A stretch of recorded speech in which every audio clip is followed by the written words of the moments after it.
Hello everyone, Hari Om. Welcome to Gnan Ganga Online Education. So friends, today we are doing some question answer. Question C, answer the questions. આજે આપણે અમુક સવાલ જવાબ કરીશું. First one is, where is Faizan from? Faizan ક્યાંથી આવેલા હતા? તો તમને સ્ટોરી યાદ હોય તો ફૈઝાનની શરૂઆતમાં જ ઇન્ટ્રોડક્શન આપેલું હતું. જોવું હોય તો આપણે ફરીથી જોઈ લઈ. જુઓ અહીંયા આપેલું, Faizan is a wild life photographer. He is from Tamil Nadu. Faizan ક્યાંથી આવેલો? તમિલનાડુમાંથી. તો અહીંયા આપણે લખીશું Tamil Nadu. Okay,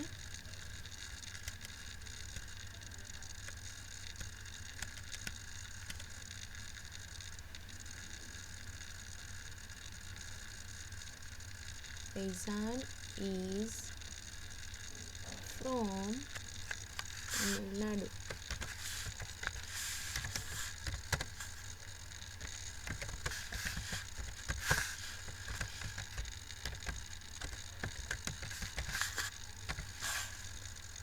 Okay, next one, number 2. Can Lakshmi talk in English? શું લક્ષ્મી ઇંગ્લિશમાં બોલી શકતી હતી? એનો આન્સર આપીશું નો. લક્ષ્મી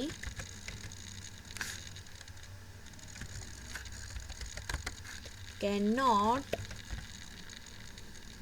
અથવા આપણે એમ પણ લખી શકીએ can't talk in English. Lakshmi ઇંગ્લિશમાં બોલી શકતી ન હતી. Number 3, did Faizan speak Gujarati? શું ફૈઝાનને ગુજરાતી બોલી શકતો હતો ફૈઝાન?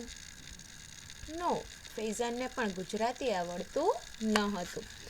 તો અહીંયા આપણે લખીશું નો.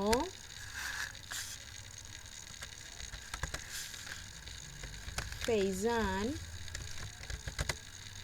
didn't speak Gujarati. Okay.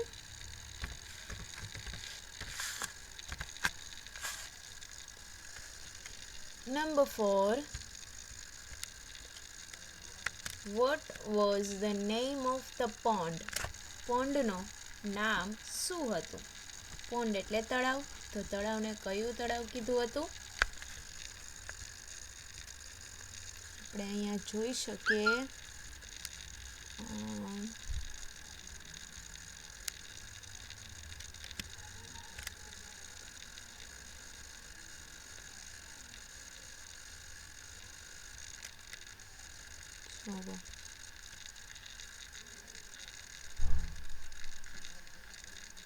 કેળી, ભૂત્યોવડ,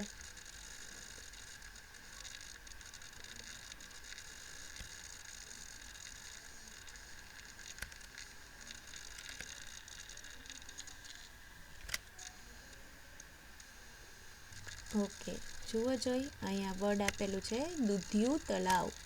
તો તળાવનું નામ શું હતું? દૂધિયું તળાવ. ઓકે, તો આપણે અહીંયા લખીશું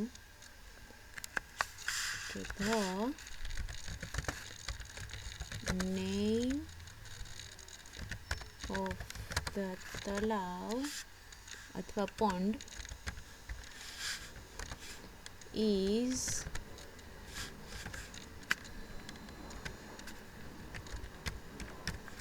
દૂધિયું તળાવ. Okay, next question number 5. Did Faizan visit Lakshmi's home? શું ફૈઝાન લક્ષ્મીના ઘરે ગયો? યસ, એ લક્ષ્મીના ઘરે ગયા હતા. તો અહીંયા આપણે લખીશું યસ, ફૈઝાન વિઝિટેડ. વિઝિટનું શું થઈ જશે? Visited Lakshmi's home. Next question, number 6. Where did Faizan go from Gir? Faizan Gir પરથી ક્યાં ગયો? યસ, જુનાગઢ. ફૈઝાનને શેની બસ મળેલી? જુનાગઢની. તો અહીંયા આવશે ફૈઝાન ગોનો થઈ જશે went to the Junagadh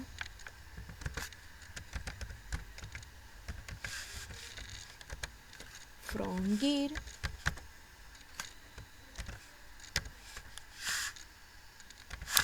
okay, અહીંયા આપણા ક્વેશ્ચન આન્સર થાય છે કમ્પ્લીટ.